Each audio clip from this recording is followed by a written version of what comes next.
अस्सलाम वालेकुम and welcome again to my YouTube channel. हमने ग्रेड 12 या क्लास 12 बायोलॉजी कोर्स शुरू किया है। नेशनल बुक फाउंडेशन या फेडरल बोर्ड बायोलॉजी की जो बुक है उसके कंटेंट्स में फॉलो कर रहा हूँ। चैप्टर नंबर 9 तक हम पहुँच गए हैं एंड चैप्टर नंबर 9 हमारा है इम्यूनिटी। इस वाले चैप्टर में ये हमारा लेक्चर नंबर 1 होगा।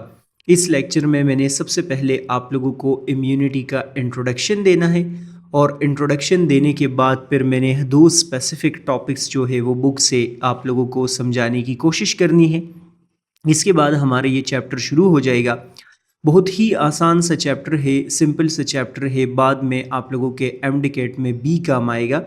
सो आपने इसको गौर से सुनना है और बहुत अच्छे से इसको अंडरस्टैंड करना है। मेरे ख्याल में कि जब आप लोग ये लेक्चर सुनेंगे तो सारे का सारा चैप्टर जो है वो याद हो जाएगा, प्रॉब्लम ज़्यादा नहीं होगी। सबसे पहले मैं आप लोगों को इस डायग्राम की मदद से या इस पिक्चर की मदद से जस्ट एक इंट्रोडक्शन दे देता हूँ और इसके बाद फिर बुक के अंदर जो टेक्स्ट लिखा है वो मैं लाइन बाय लाइन रीड करने की कोशिश करता हूँ और एक्सप्लेन करने की कोशिश करता हूँ। आप लोगों को यहाँ पर एक ऑर्गेनिज्म नज़र आ रहा है, एक इंडिविजुअल नज़र आ रहा है, या दूसरे अल्फाज में आप लोगों को एक ह्यूमन नज़र आ रहा है। याद रखना है आप लोगों ने कि इस ह्यूमन के अराउंड इन्वायरमेंट के अंदर ट्रिलियंस ऑफ पैथोजेंस मौजूद होते हैं। ट्रिलियंस ऑफ पैथोजेंस आप लोग डिस्कस करेंगे कि trillions and trillions and trillions and trillions of pathogens मौजूद होते हैं। बहुत ज़्यादा अमाउंट में आप कंसिडर करेंगे कि हमारे around viruses, bacteria, fungi, different types के डिजीज़ काजिंग एजेंट्स मौजूद है। इवन हमारे अपने बॉडी के अंदर देखा जाए तो हमारे बॉडी में अपने सेल्स इतने नहीं हैं जितने कि हमारे बैक्टीरिया में बैक्टीरिया मौजूद है। मैंने कहीं पढ़ा था कि हमारे बॉडी में अगर इन केस 100 ट्रिलियन सेल्स है तो इस 100 ट्रिलियन सेल्स को 10 के साथ हम मल्टीप्लाइड कर ले, इतने हमारे बॉडी में बैक्टीरिया है।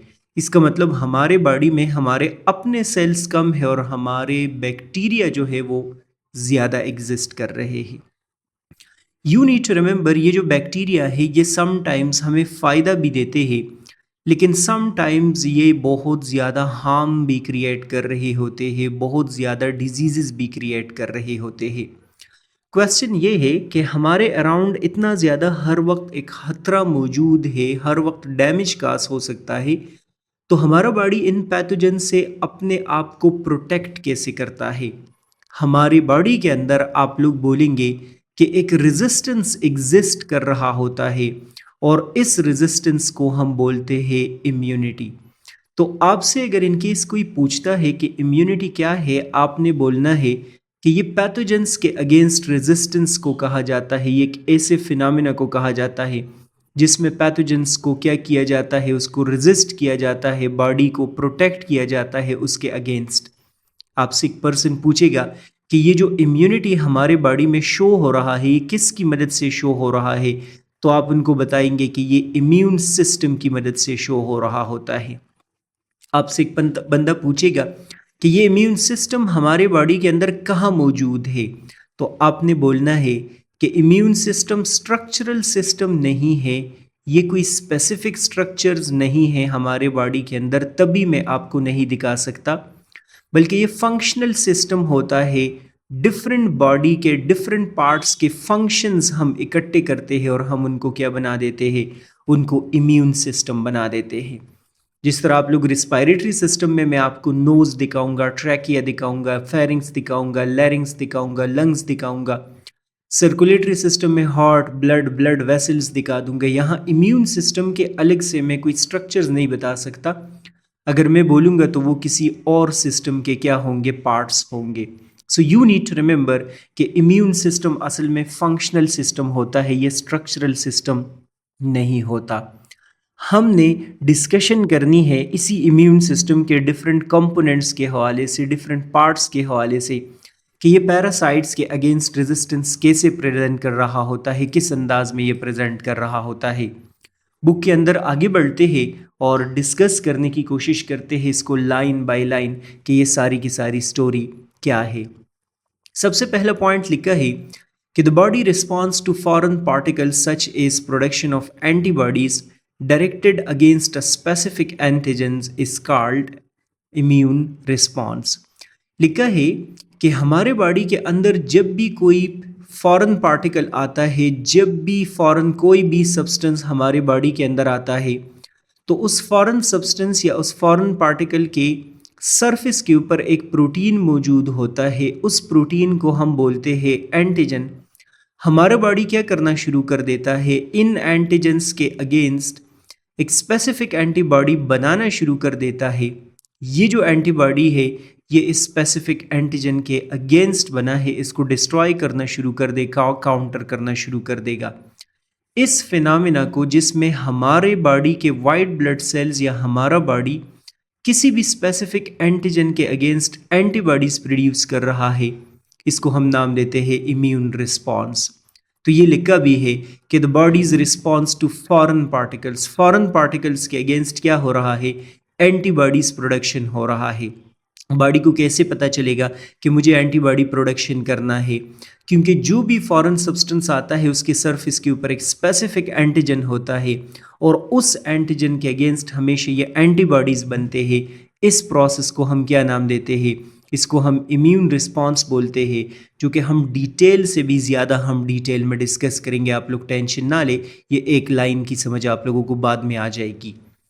Immunity is the ability to resist damage from foreign substances such as microorganisms and harmful chemicals, toxins released by microorganisms। मैंने आप लोगों को अभी पहले स्टार्ट में बता दिया कि इम्यूनिटी अगर आपसे कोई पूछता है कि ये क्या होता है, तो आपने उनको बताना है कि ये रेजिस्टेंस अगेंस्ट फॉरेन सब्सटेंसेस को कहा जाता है, रेजिस्टेंस अगेंस्ट माइक्रो ऑर्गेनिजम्स को कहा जाता है। जितने भी पैथोजेंस होते हैं उनके अगेंस्ट जो रेजिस्टेंस शो हो रहा है उसको हम इम्यूनिटी बोलते हैं।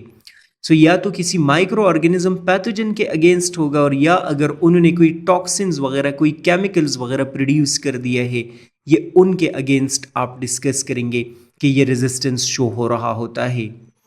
Immunology is the study of foreign particles that can affect the living body and defense mechanisms which are taken by body to eliminate these particles। लिखा है कि इस सब्जेक्ट की स्टडी को, जिसमें हम किसी फॉरेन पार्टिकल की एंट्री के बारे में पढ़ते हैं और उस फॉरेन पार्टिकल के एलिमिनेशन के बारे में पढ़ते हैं कि बॉडी के डिफेंस मैकेनिज्म उसको कैसे एलिमिनेट करते हैं, उनको हम नाम देते हैं, इस सब्जेक्ट को हम नाम देते हैं इम्यूनोलॉजी, जो कि आसान सा है, इसमें कोई मसला नहीं होना चाहिए। The human body has 3 lines of defence against microbial attack. लिखा है हमारे बॉडी में जब भी कोई माइक्रो ऑर्गेनिज्म आता है, जब भी कोई पैथोजन आता है, तो 3 डिफरेंट लेयर्स ऑफ डिफेंसेस हमारे बॉडी के अंदर मौजूद है। वो जो 3 डिफरेंट लेयर्स ऑफ डिफेंसेस हमारे बॉडी में मौजूद है, उसमें एक को हम बोलते हैं first line of defence, second line of defence, और तीसरे को हम नाम देते हैं third line of defence. First line of defence comprises external barrier that keep microbes out of the body। You need to remember कि जो फर्स्ट लाइन ऑफ डिफेंस होता है, ये आप समझे कि एक वॉल के तौर पर एक्ट कर रहा होता है, एक्सटर्नल बैरियर के तौर पर एक्ट कर रहा होता है। ये अपनी तरफ से कोशिश कर रहा होता है कि पैथोजन बॉडी के अंदर आए ही नहीं, एंटर ही ना हो। हर घर के अराउंड आप लोग देख ले कि एक वॉल लगा होता है, एक बार्ल हमने लगाया होता है। ये बार्ल जो है ये क्यों मौजूद होता है, आप लोग डिस्कस करेंगे कि ये फेंस हमने लगाया होता है हर घर या हर कंट्री के अराउंड। ये बैरियर के तौर पर एक्ट करता है ताकि पैरासाइट्स, पैथोजेंस और एनिमीज हमारे बॉडी के अंदर या हमारे घर के अंदर इंट्रूड ना करे। सो एक्सटर्नल बैरियर है। फर्स्ट लाइन ऑफ डिफेंस ने कोशिश करनी है कि पैरासाइट बॉडी के अंदर आए ही नहीं। बाकायदा कंट्रीज़ ने भी अपने अराउंड क्या बनाया होता है, एक फेंस बनाया होता है, एक बाड़ बनाया होता है। वो कोशिश करता है कि हर पर्सन को, हर एनिमल को, हर ऑर्गेनिज्म को रोके और वो एंटर ना हो। ये फर्स्ट लाइन ऑफ डिफेंस है, इनकी जिम्मेदारी है कि किसी को अंदर ना आने दे। Second line of defence consist of non specific internal defence that combat all invading micro organisms. Suppose करते हैं फॉर वाइल के first line of defence damage हो गया, फेंस डैमेज हो गया, तो पैरासाइट या पैथोजन तो बॉडी के अंदर आ गया। अब यहाँ आप लोग डिस्कस करेंगे कि बहुत सारे कंपोनेंट्स मौजूद है और उन कंपोनेंट्स को हम बोलते हैं second line of defence. Second line of defence आप लोग डिस्कस करेंगे कि इस बाढ़ में अगर कंट्री के साथ इसको आप लोग एनालॉजी यूज़ करते हैं तो जो सिक्योरिटी फोर्सेस वाले यहाँ पर बैठे होते हैं वो हर एक चीज़ पे नज़र रख रहे होते हैं, एनिमल पे भी नज़र रख रहे होते हैं, यहाँ ह्यूमन पे भी नज़र रख रहे होते हैं, फ्रेंडली ह्यूमन हो एनिमी ह्यूमन हो सब पे नज़र रख रहे होते हैं, नॉन स्पेसिफिक है। ये कोशिश करते हैं कि जितने भी इंट्रूडर्स आ रहे हैं उनसे पूछा जाए और उनसे फाइट किया जाए। नॉन स्पेसिफिक का मतलब कि ये सिर्फ स्पेशल लोगों के लिए नहीं बना बल्कि ये हर चीज़ के लिए बन गया है। सेकंड लाइन ऑफ डिफेंस पे हमारे 3-4 लाइंस होंगे जो कि आप लोग डिस्कस करेंगे। So first line of defence damage हो गया, डिस्ट्रॉय हो गया, तो सेकंड लाइन ऑफ डिफेंस जो है वो क्या हो गया, वो एक्टिवेट हो गया।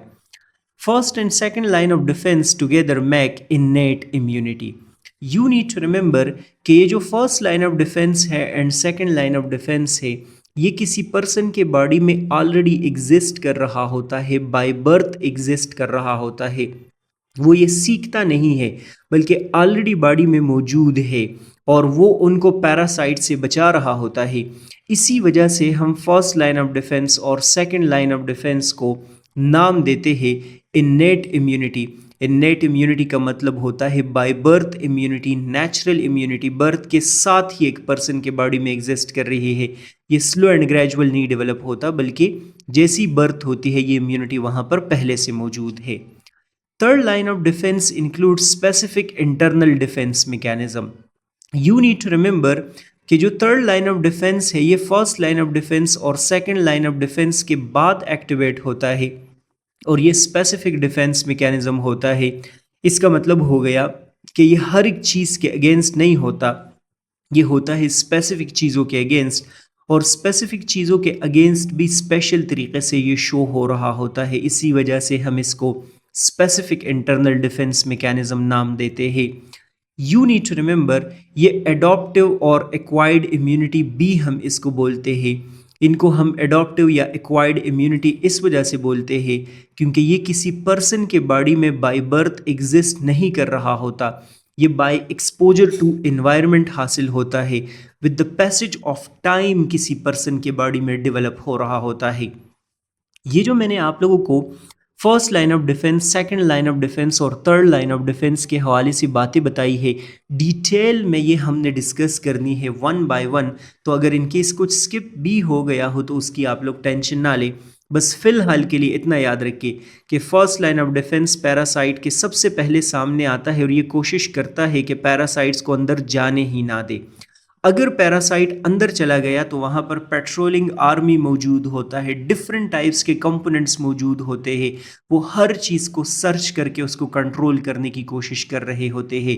और अगर इंट्रूडर बहुत ज़्यादा स्ट्रांग है और वो इस पेट्रोलिंग आर्मी के अगेंस्ट भी सर्वाइव कर जाता है तो फिर स्पेशल फोर्सेस को डिप्लॉय किया जाता है बॉडी के अंदर और वो स्पेसिफिक इंटरनल डिफेंसेस ऑपरेशंस चला के पैरासाइट्स को कंट्रोल करते हैं।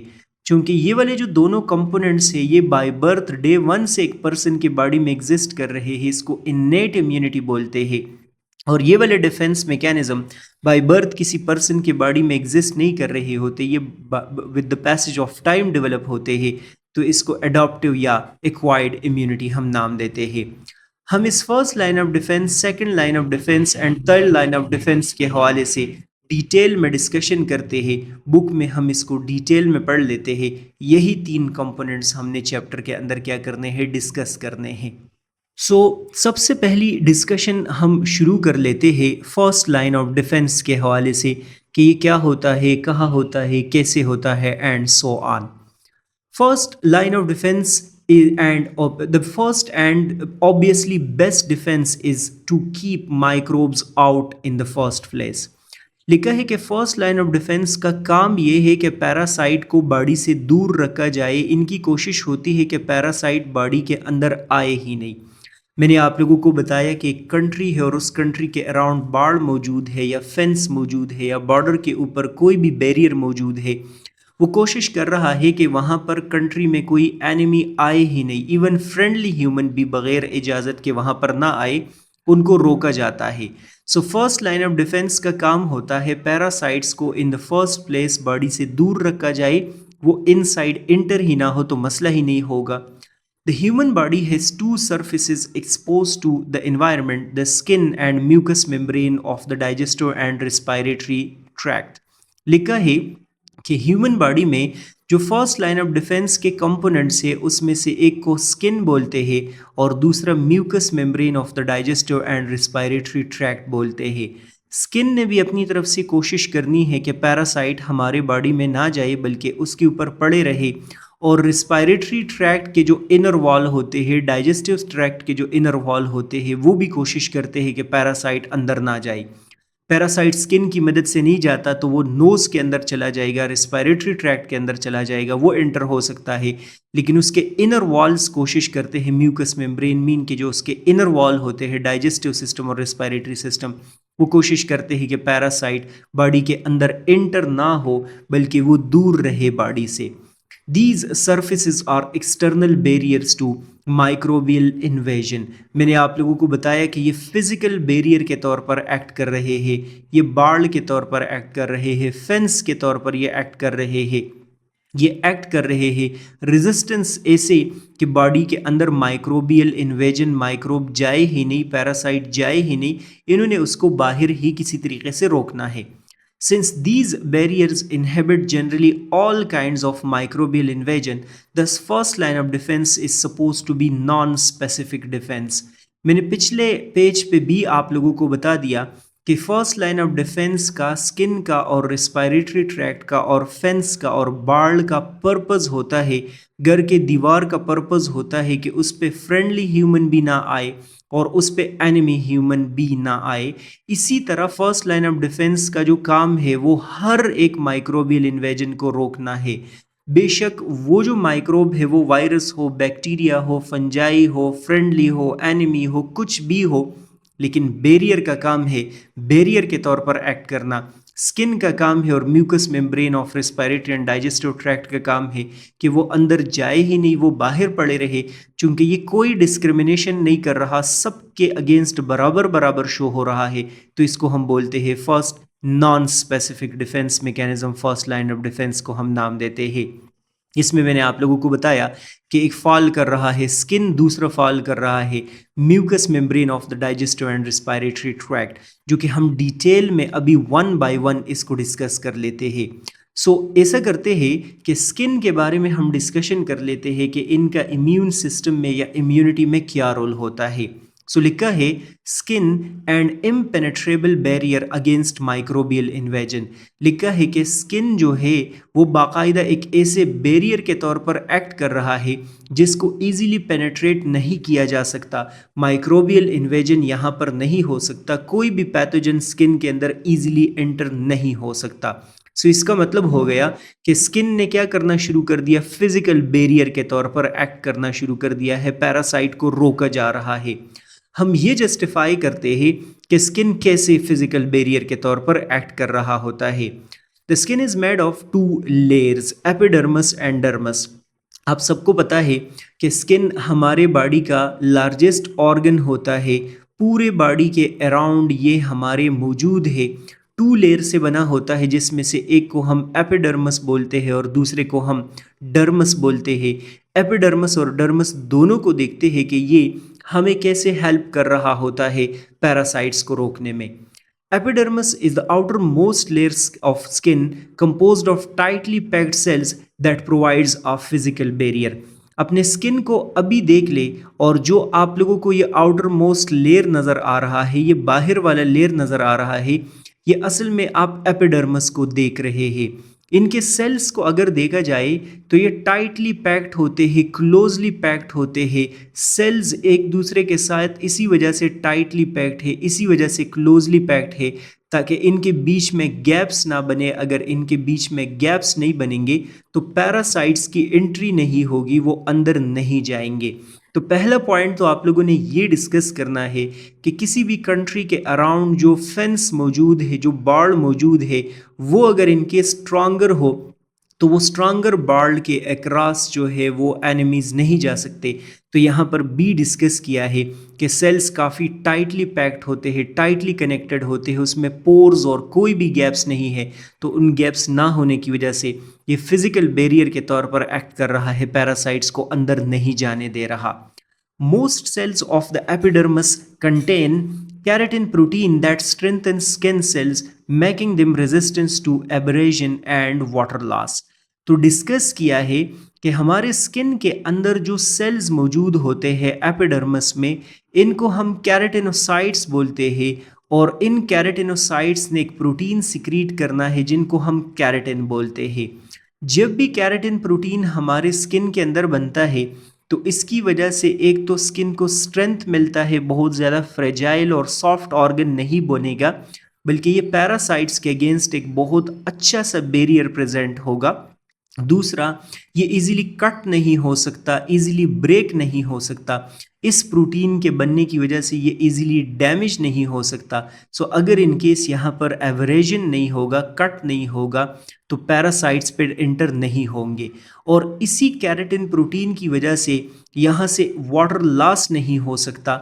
यहाँ पर वाटर लॉस, ये वाटर को आप समझिए कि रिप्लेस कर देते, बहुत सारे कैरेटिन प्रोटीन होंगे तो यहाँ पर फिर वाटर नहीं डिपॉजिट होगा, वाटर नहीं डिपॉजिट होगा, तो आप लोग बोलेंगे कि पैरासाइट्स के लिए क्या है, पैरासाइट्स के लिए आप लोग डिस्कस करेंगे कि इन्वायरमेंट नहीं क्रिएट होगा। The outer surface of skin also consist of dry dead cells. जिस तरह मैंने आप लोगों को यहाँ पर बता दिया कि कैरेटिन प्रोटीन मौजूद है, तो कैरेटिन प्रोटीन मौजूद होने की वजह से यहाँ पर वाटर नहीं होगा, वाटर यहाँ पर नहीं होगा, तो ये वाले सेल्स ड्राई होंगे, डेड होंगे, और जब ये ड्राई और डेड होंगे तो बैक्टीरिया को सरवाइव करने का मौका नहीं मिलेगा, बैक्टीरिया को सरवाइव करने का इन्वायरमेंट नहीं मिलेगा। तो स्किन के सेल्स एक तो आप लोग डिस्कस करेंगे कि टाइटली पैक्ड है, एक आप लोग डिस्कस करेंगे कि कैरेटिन प्रोटीन की वजह से उसमें स्ट्रेंथ है, उसके ऊपर एबरेजन नहीं लग सकते। फोर्थ आप लोग डिस्कस करेंगे यहाँ पर जो सेल्स है वो ड्राई और डेड होते हैं, तो जब ड्राई और डेड होंगे तो यहाँ पर ब्लड नहीं आएगा, यहाँ पर बैक्टीरिया को फूड वगैरह कुछ भी नहीं मिलेगा, तो वो सर्वाइव नहीं कर पाएंगे।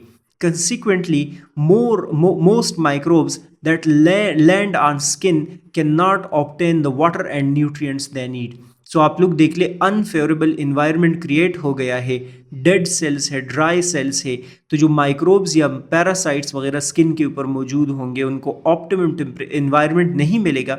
जब ऑप्टिमम इन्वायरमेंट नहीं मिलेगा तो वो सर्वाइव नहीं करेंगे और वो रेप्लिकेट प्रॉपरली नहीं कर पाएंगे। The skin surface has slightly acidic pH which inhibit growth of many pathogen. सिर्फ और सिर्फ यहाँ के सेल्स टाइटली पैक्ड नहीं होते, यहाँ के सेल्स कैरेटिन प्रोटीन की वजह से स्ट्रॉन्गर नहीं होते, एबरेजन के अगेंस्ट रेजिस्टेंट नहीं होते, ड्राई नहीं होते, बल्कि आपकी बुक में डिस्कस किया है कि हमारा जो स्किन है उसका पीएच अगर देखा जाए तो वो थोड़ा सा एसिडिक होता है, और जब पीएच एसिडिक होगा तो माइक्रो ऑर्गेनिजम्स या पैथोजेंस का जो ग्रोथ है वो इजीली नहीं होगा।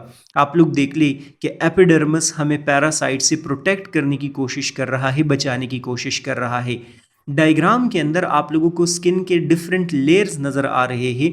जो आउटर मोस्ट लेयर आप लोग नोटिस कर रहे हैं, यहाँ पर कट करके आपको दिखाया गया है, ये पूरे का पूरा एपिडर्मिस है, यहाँ पर कोई ब्लड वेसल्स नहीं है, यहाँ पर सिर्फ और सिर्फ पोर्स बन गए होते हैं, जो कि मैं आप लोगों को बताऊंगा स्वेट लाते हैं वो भी लोअर लेयर से। सो ये डेड सेल्स है, एपिडर्मिस के तमाम सेल्स क्या होते हैं, डेड होते हैं।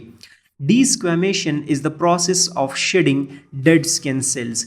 लिखा है कि एपिडर्मिस के सेल्स जो है वो डेड है, तो यहाँ पर बार बार क्या कर रहे होते हैं, बार बार क्या हो रहा होता है कि जब सेल्स की डेथ हो रही होती है तो डेथ की वजह से वो वाले सेल्स स्लफ ऑफ होते हैं, इसका मतलब कि वो रिमूव होते हैं।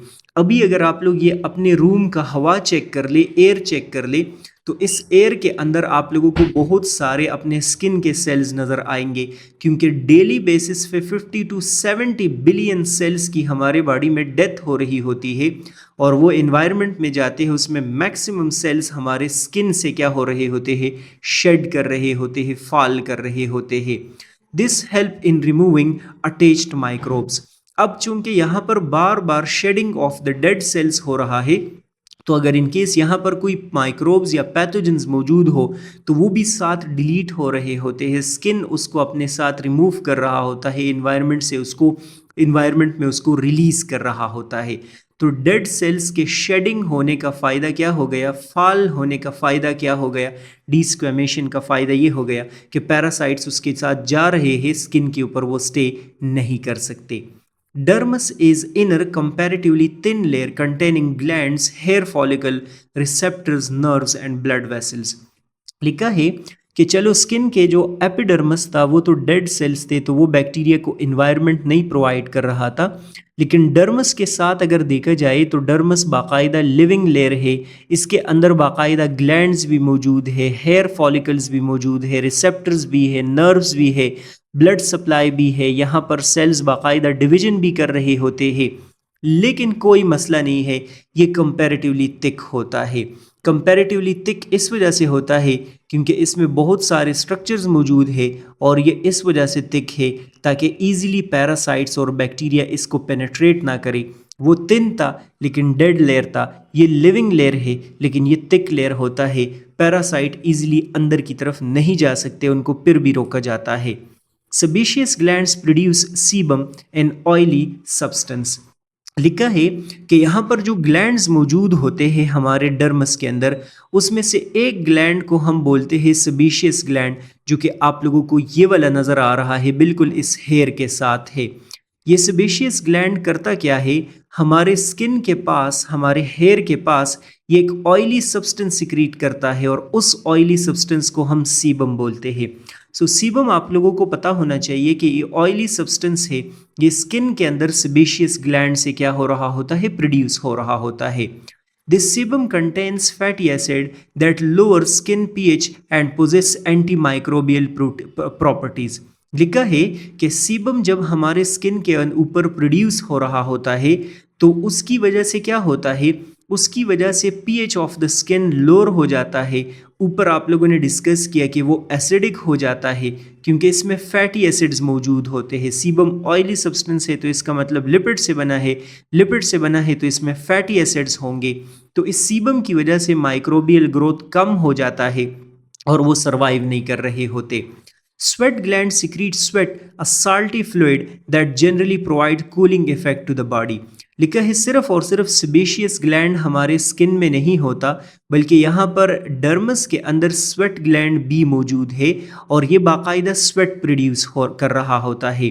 अगर देखा जाए तो स्वेट का जो फंक्शन होता है वो बॉडी के टेम्परेचर को रेगुलेट करना होता है, कूलिंग इफेक्ट काज करना होता है।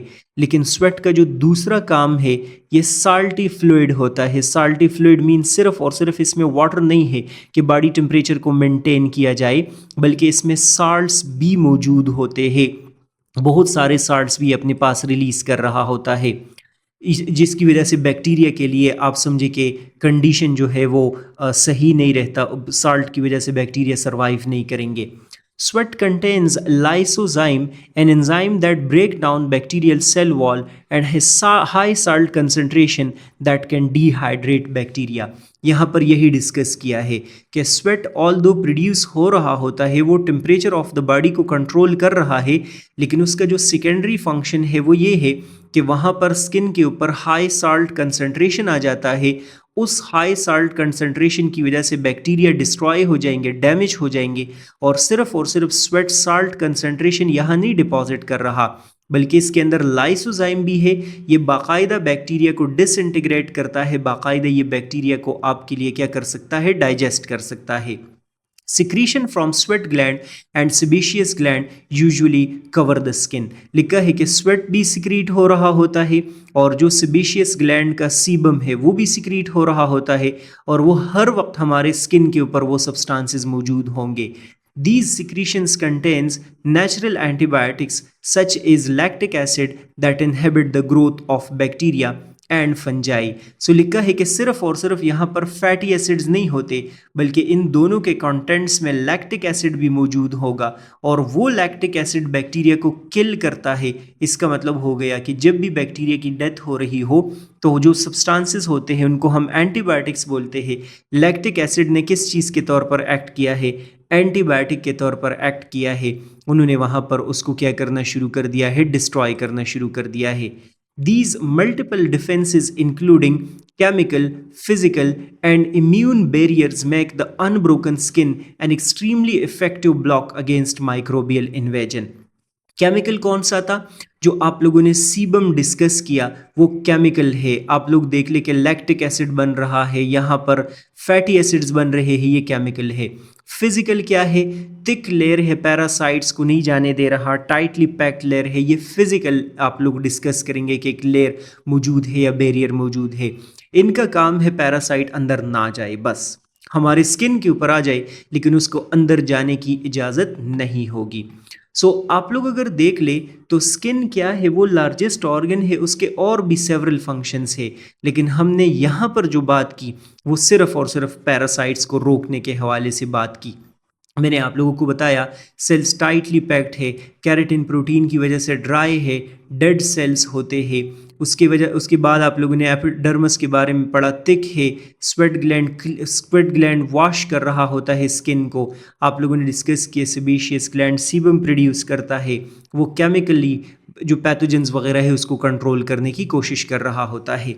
लेकिन ज़रूरी नहीं है कि पैरासाइट स्किन की मदद से ही जाए और स्किन ही उनको क्या करे? हमेशा रोके। ऐसा भी तो हो सकता है कि पैरासाइट हमारे digestive system mean oral cavity की मदद से आ जाए, फूड में आ जाए। फूड में तो पैरासाइट अंदर जा सकता है, कोई मसला नहीं है। सो ऐसा नहीं है। बाकायदा डाइजेस्टिव सिस्टम का जो इनर वॉल होता है, epithelium of the digestive tract जो होता है, इनर वॉल, आप लोग डिस्कस करेंगे कि वो इम्पेनेट्रेबल बैरियर है अगेंस्ट माइक्रोबियल इन्वेजन। ऐसा नहीं है कि फूड में कोई पैरासाइट आएगा तो पैरासाइट कहेगा कि मैं अंदर चला जाऊंगा और मेरे जो है वो लाइफ साइकिल कंप्लीट होगा। नो, डाइजेस्टिव सिस्टम भी उसको रोकने की कोशिश कर रहा होता है। The gastrointestinal tract is covered by mucous membrane which protect the gastrointestinal tract against microbial invasion by means of various kind of secretion. So अगर in case digestive system की मदद से oral cavity mouth से भी parasite जाए तो digestive system उसको नहीं छोड़ेगा, गैस्ट्रोइंटेस्टिनल ट्रैक्ट उसको डिस्ट्रॉय कर देगा, पैरासाइट को किल कर देगा। For example, hydrochloric acid in stomach is produced by these different types of cells that we discussed in chapter number 1, digestive system. And this hydrochloric acid is a strong acid. This acid can sometimes even digest zinc metal को भी ये digest कर सकता है। सो आप लोग बोलेंगे कि बैक्टीरिया तो इसके सामने कुछ भी नहीं होगा। तो बाय एनी चांस अगर बैक्टीरिया हमारे ओरल कैविटी की मदद से आता है तो ऑक्जेंटिक सेल्स और पेराइटल सेल्स जो कि डाइजेस्टिव सिस्टम का टॉपिक है, ये HCl सिक्रीट कर देंगे और ये पैरासाइट्स को क्या करना शुरू कर देगा? डिस्ट्रॉय करना शुरू कर देगा। In addition, various digestive enzymes present in gastric juice, intestinal juice, pancreatic juice also digest bacteria in food. So अगर इनकेस HCl से बच भी जाए तो इतने सारे तो एंजाइम्स बनते हैं हमारे गैस्ट्रिक जूस में, स्टमक में भी पेप्सिन वगैरह बनते हैं, इंटेस्टिनल जूस में भी काफ़ी सारे एंजाइम्स होते हैं, पैंक्रियाटिक जूस में भी एंजाइम्स होते हैं। और बैक्टीरिया क्या है? बैक्टीरिया प्रोटीन, कार्बोहाइड्रेट, लिपिड से तो बना होता है। तो ये सारे के सारे एंजाइम्स क्या कर देंगे? बैक्टीरिया को डाइजेस्ट कर देंगे। सो HCl का बनना और इसी के साथ साथ एंजाइम्स का बनना, यू नीड टू रिमेंबर कि ये हमारे डाइजेस्टिव सिस्टम की स्ट्रैटेजी है पैरासाइट्स को रोकने के लिए, पैरासाइट्स को कंट्रोल करने के लिए। इनसे पैरासाइट्स नहीं बच सकते, ठीक है। डाइजेस्टिव सिस्टम की मदद से पैरासाइट ना जाए, वो जा सकता है रिस्पायरेटरी सिस्टम की मदद से, नोज़ की मदद से वो एंटर हो जाए, लंग्स में जाए और लंग्स से एंटर होकर बॉडी में चला जाए। लेकिन लिखा है इतना आसान नहीं है। Epithelium of the respiratory tract जो है या inner membrane of the respiratory tract जो है वो भी इम्पेनेट्रेबल बैरियर है, उसको भी इजीली ब्रेक नहीं किया जा सकता, बाकायदा वो भी कंट्रोल करता है पैरासाइट्स को। The anterior part of the nasal cavity contains hair called vestibule. Respiratory system में हमने पढ़ा है कि जो हमारे नोज़ का वाइडर पार्ट है, इस स्टार्ट वाले पार्ट को हम बोलते हैं वेस्टिब्यूल, और उसके अंदर क्या मौजूद होते हैं? हेयर मौजूद होते हैं। मैंने रिस्पायरेटरी सिस्टम में इसका जिक्र किया है। These vestibular hair filter the large dust particles of inhaled air. तो आप लोग देख ले कि अगर इन केस इनहेल्ड एयर के अंदर कोई डस्ट हो, कोई पैथोजन हो, कोई पैरासाइट हो, तो वो क्या करेंगे? हेयर फिल्टर करेंगे। तो रिस्पायरेटरी सिस्टम की जो एक स्ट्रैटेजी हो गई है वो डस्ट वगैरह को हेयर की मदद से फिल्टर करना है। The inner surface of nasal cavities is also lined by ciliated mucus epithelium. आप लोगों ने ये रिस्पायरेटरी सिस्टम वाले चैप्टर में पढ़ा है कि नोज के अंदर सिलिएटेड म्यूकस एपिथेलियल सेल्स पाए जाते हैं। The mucus secreted by this epithelium is also involved in trapping of fine dust particles. Large dust particle तो हेयर कंट्रोल कर देगा, लेकिन म्यूकस क्या कर देगा? वो inner surface of the nose को क्या बना देगा? स्टिकी बना देगा। जब वो स्टिकी बनेगा तो छोटे छोटे जो डस्ट पार्टिकल्स होंगे, पैरासाइट्स होंगे, वो क्या होंगे? वो नोज के साथ, नोज के वॉल के साथ अटैच हो जाएंगे। बाकायदा हमें स्नीजिंग होती है, और स्नीजिंग भी इम्यून सिस्टम की स्ट्रैटेजी है। उन पार्टिकल्स को ज़बरदस्ती हम बाहर पंप कर देते हैं, बाहर फेंक देते हैं। स्नीजिंग स्ट्रैटेजी है पैरासाइट्स को बाहर फेंकने की। ठीक है। The cilia of epithelium sweep the trapped fine dust particle and microbes posterior to pharynx where they are swallowed and eliminated by the digestive tract. लिखा है कि म्यूकस ने पैरासाइट्स को ट्रैप कर दिया, हेयर जो मौजूद है नोज़ में, उन्होंने उसको डस्ट वगैरह को फिल्टर कर दिया, और जो सिलिया होते हैं वो बाकायदा बैकवर्ड पुश कर रहे होते हैं, और पुश करके जितना भी डस्ट वगैरह होगा उन सारों को फेरिंग्स में भेज देते हैं।